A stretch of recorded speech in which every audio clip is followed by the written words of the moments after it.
it's another day and another vlog, and today isasama ko kayo kasi papunta tayo sa Korea. 25th birthday nga ng aking anak, and instead na mag-celebrate dito sa Canada, napag-isipan namin na mag-ipon for the whole year para sa trip na ito to Korea and Vietnam. Kaya samahan nyo kami ha.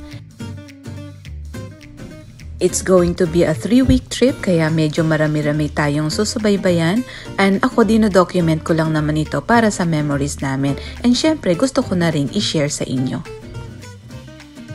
Medyo matagal-tagal nga rin akong nawala, kaya babawi talaga ako with more contents para sa inyong lahat.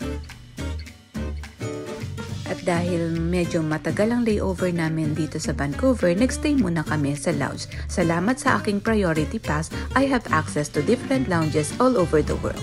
That's it for day 1. See you again on day 2.